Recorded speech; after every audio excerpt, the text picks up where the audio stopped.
కాంగ్రెస్ నేతలు డీజీపీ రవిగుప్తను కలిశారు. Phone tapping వ్యవహారంలో మాజీ సీఎం కేసీఆర్ ఫామ్ హౌస్ ను తనిఖీ చేయాలని, కేసీఆర్ ఫామ్ హౌస్ లో ఓ వార్ రూమ్ ఉందని ఫిర్యాదు చేశారు. ఫోన్ ట్యాపింగ్ చేస్తూ వ్యాపారుల నుంచి భారీగా డబ్బులు వసూలు చేసినట్టు ఆధారాలు బయటపడుతున్నాయని చెప్పారు.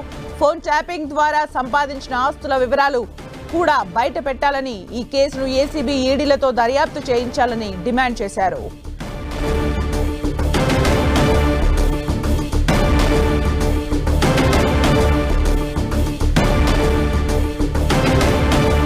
తెలంగాణ కాంగ్రెస్ నేతలు డీజీపీ రవిగుప్తను కలిశారు. ఫోన్ ట్యాపింగ్ వ్యవహారంలో మాజీ సీఎం కేసీఆర్ ఫామ్ హౌస్ ను తనిఖీ చేయాలని, కేసీఆర్ ఫామ్ హౌస్ లో ఓ వార్ రూమ్ ఉందని ఫిర్యాదు చేశారు. ఫోన్ ట్యాపింగ్ చేస్తూ వ్యాపారుల నుంచి భారీగా డబ్బులు వసూలు చేస్తూ ఉండేవాళ్ళంటూ కూడా ఫిర్యాదు చేశారు. మరిన్ని అప్డేట్స్ మా ప్రతినిధి సునీల్ అందిస్తారు. సునీల్, కాంగ్రెస్ నేతలు ముఖ్యంగా ఏ ఆరోపణలు చేశారు?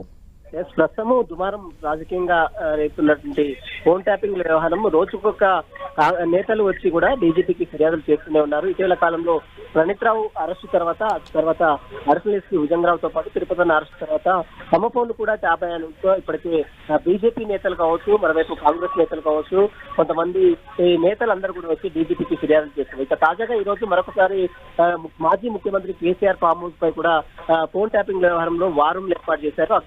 అక్కడ నుంచి ఇదంతా కూడా జరిగిందంటూ కూడా ఇప్పటికే కాంగ్రెస్ నేతలు ఈ రోజు బండి సుధాకర్ తో పాటు సమ్మిరెడ్డి ఇద్దరు కూడా డీజీపీకి ఫిర్యాదు చేయడం జరిగింది.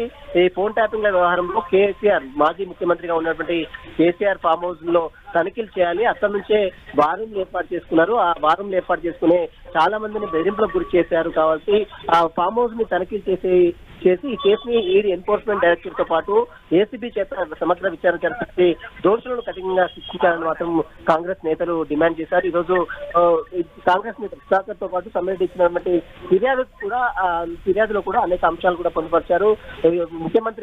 మాజీ ముఖ్యమంత్రిగా ఉన్నటువంటి కేసీఆర్ ఇదంతా వ్యవహారం నడిపారు కాబట్టి అతను ఇంట్లో సోదాలు చేస్తే మరిన్ని విషయాల కోసం మాత్రం కాంగ్రెస్ నేతలు చెప్తున్న పరిస్థితి కనబడుతుంది. సుమిత్ర, అంటే సునీల్, ఒకవైపు విచారణ జరుగుతోంది, అరెస్టుల పర్వం కొనసాగుతోంది, మరోవైపు కాంగ్రెస్ నేతలు చేస్తున్న ఆరోపణలు, అంటే వీటిని బలం చేకూర్చే విధంగా ఇప్పటివరకు ఏమైనా ఆధారాలు కానీ అరెస్టులు కానీ జరిగాయా?